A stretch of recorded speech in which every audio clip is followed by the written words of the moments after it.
Bonjour à toutes et à tous et bienvenue sur le plateau de l'entretien de la matinale. Engager les jeunes entrepreneurs, les institutions publiques et les entreprises à créer la ville de demain, intelligente et durable, c'est l'ambition que se donne Nouma Casablanca, un accélérateur de start-up et d'innovation. Nouma vient à cette fin de lancer un appel à projets ouvert à tous ceux qui fourmillent d'idées pour proposer des solutions innovantes au service de la ville de demain. Pour nous parler de cet appel à projet, nous recevons ce matin sur notre plateau Monsieur Leït Znibr. Vous êtes le président et le cofondateur de Nouma Casablanca. Merci d'être avec nous. Merci de me recevoir. Alors, avant de commencer, juste peut-être un petit mot de Nouma Casablanca pour qu'on comprenne exactement en quoi consiste le travail et l'ambition de Nouma. Alors, comme vous l'avez bien dit, Nouma est un accélérateur d'innovation et d'entrepreneuriat. Alors, qu'est-ce que ça veut dire concrètement ? C'est-à-dire qu'on accompagne des entrepreneurs, des grandes entreprises, des gouvernements, des ONG dans l'accélération de leurs projets innovants. Concrètement, on essaye de mettre en œuvre leurs projets innovants de manière plus efficace en termes de moyens, de temps, donc plus rapide, d'où la notion d'accélération, et surtout en termes d'opportunités de réussite. C'est-à-dire on essaye d'augmenter les chances de réussite d'un projet innovant. C'est un incubateur. C'est un incubateur qui le fait en mode accéléré. Mais effectivement, dans notre activité, nous avons de l'incubation, de l'accélération, de la formation. On a un panel d'outils pour accompagner ces innovateurs. Vous en avez combien à peu près aujourd'hui qui transitent par Alors aujourd'hui, on a une dizaine d'entrepreneurs, une dizaine de projets plutôt que d'entrepreneurs en cours. Et on en a accompagné une quarantaine sur les 3 dernières années. Alors, cet appel à projet, Data City, dont on va parler dans un instant, comment il s'inscrit dans le travail global de Nouma ? Alors justement, aujourd'hui, Data City est ce qu'on appelle un projet d'innovation ouverte.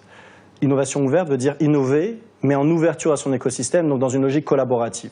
Et c'est fondamentalement ce que Nouma essaye d'accompagner aujourd'hui sur l'écosystème marocain et régional.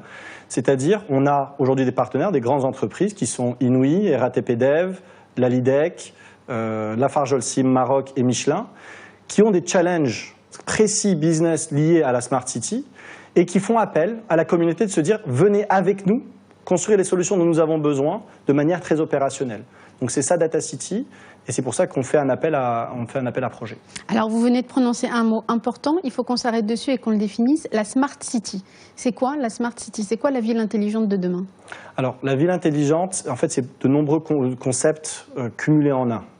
Tout d'abord la Smart City, c'est une ville qui se veut au service du bien-être de ses citoyens. Donc, quand on parle de bien-être, on parle de transport, on parle de santé, on parle d'espace vert, on parle de toutes ces choses-là. De culture, de loisirs. De culture, on parle en fait de tout ce qu'il faut pour bien vivre dans une ville, de rendre une ville agréable à vivre.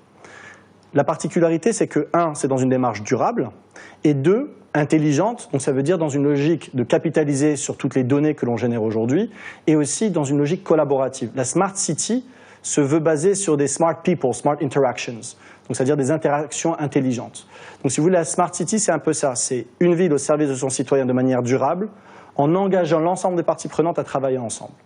Alors, Casablanca, Smart City, ça pose quoi comme défi pour la ville? Quelles sont les priorités à résoudre pour faire de Casablanca une Smart City? Pour le cas de cette ville en particulier. Alors pour Casablanca, on a de nombreux défis à lever. Je pense que toute personne qui s'est promenée à Casablanca peut reconnaître, que ce soit dans la gestion de sa pollution, de sa circulation, de la construction, de ses consommations d'énergie, etc.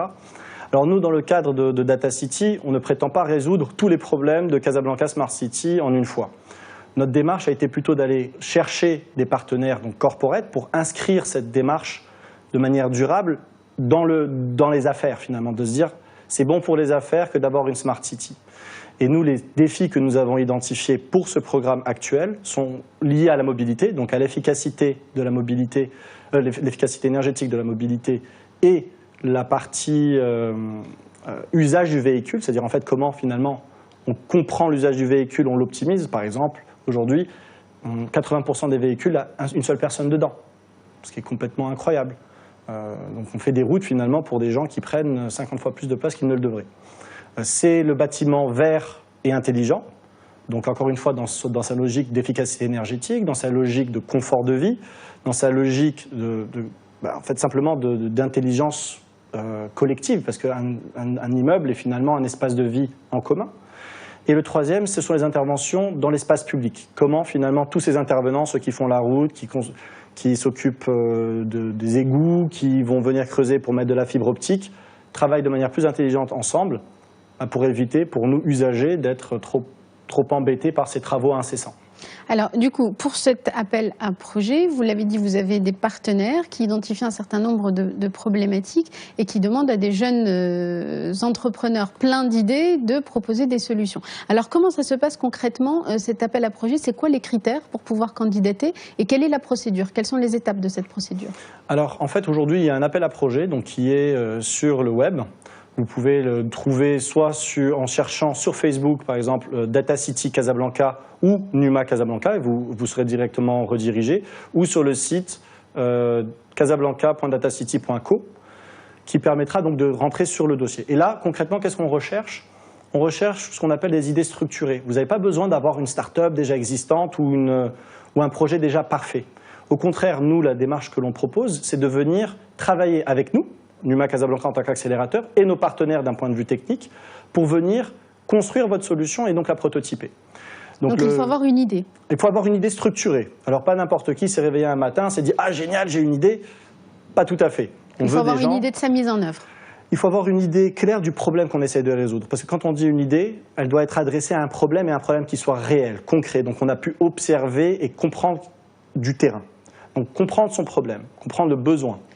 C'est comprendre sa cible, parce que quand on veut développer une innovation, on ne la développe pas pour tout le monde. Ou sinon, finalement, comme on dit, qui trop embrasse mal étreint. Donc à vouloir servir tout le monde, on ne sert personne. Et ensuite, c'est d'avoir une idée, on va dire un smart guess, parce que bien entendu, on ne le sait pas, d'une solution qui pourrait venir répondre à ça.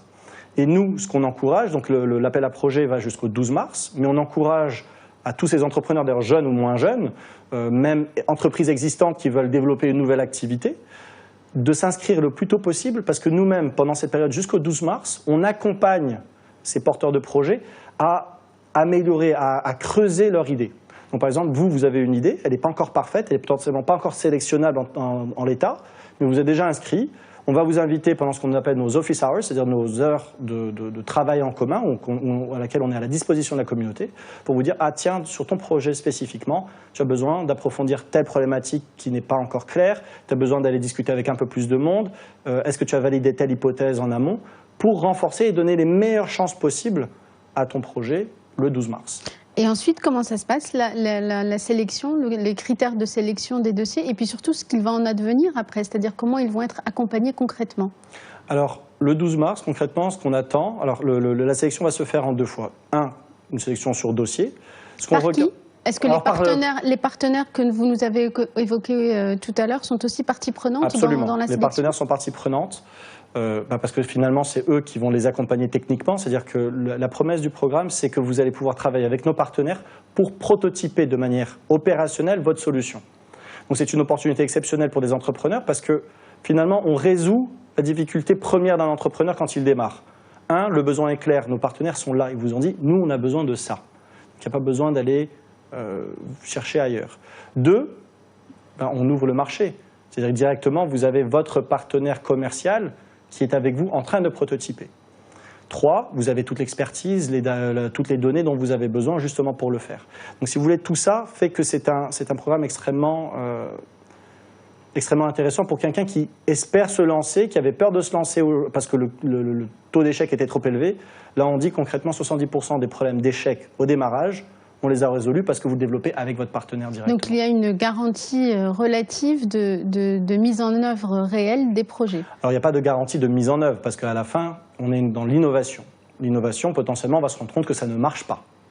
Donc potentiellement, c'est tout ce qu'on va se dire, on va se rendre compte que ça ne fonctionne pas. Par contre, il y a un engagement de prototypage, c'est-à-dire de travailler pendant 2 mois. C'est-à-dire qu'en fait, on prend le mois de mars fondamentalement pour valider et sélectionner les projets. Donc il y aura une sélection sur dossier et une sélection à travers un bootcamp. Et on va sélectionner une dizaine d'entrepreneurs à peu près pour la partie prototypage. Donc l'engagement, c'est de dire on va prototyper ensemble. Ensuite, qu'est-ce qui peut se passer après va dépendre au cas par cas. On ne peut pas faire de promesses sur un projet qui potentiellement n'a pas d'avenir.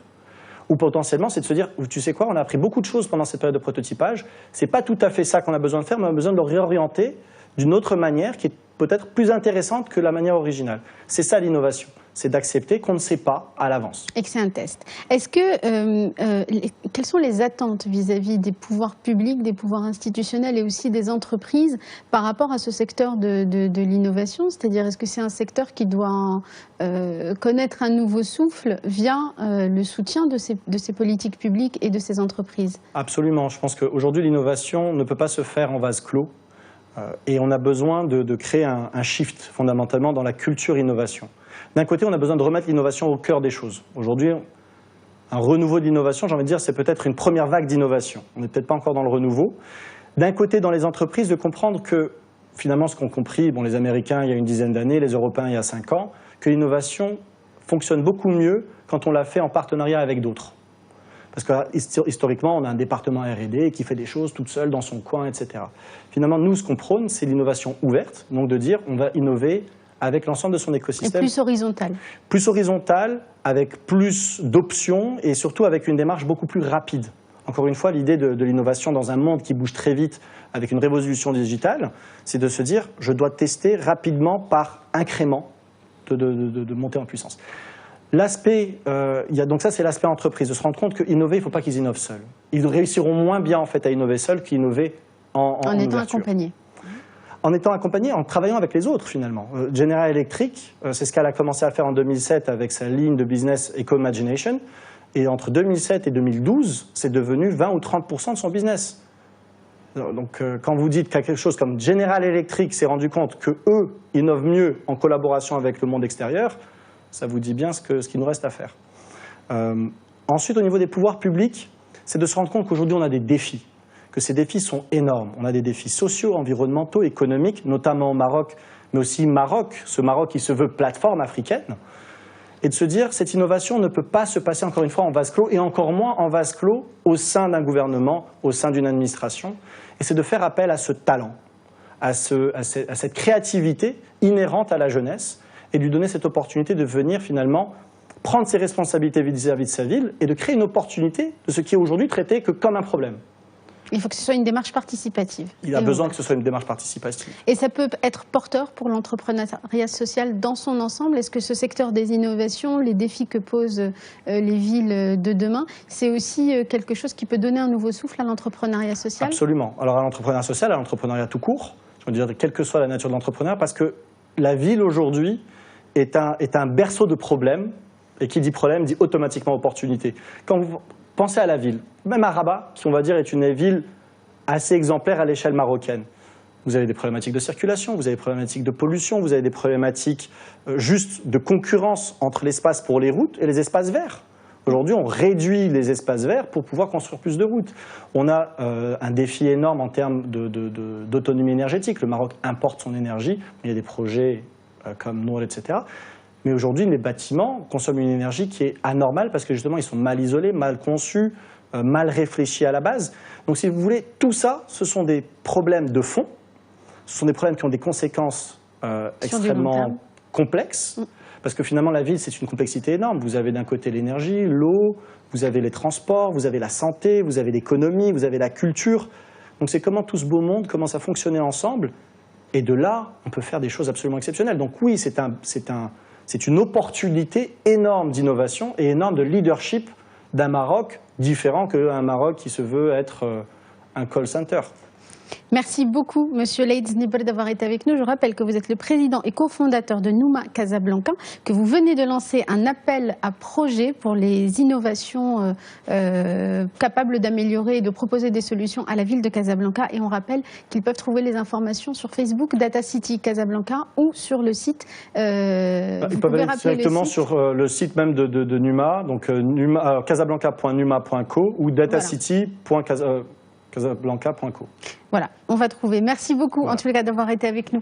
Merci à vous toutes et à vous tous d'avoir été avec nous. Restez sur Média TV. Dans un instant, la suite des programmes. Très bonne journée à tous.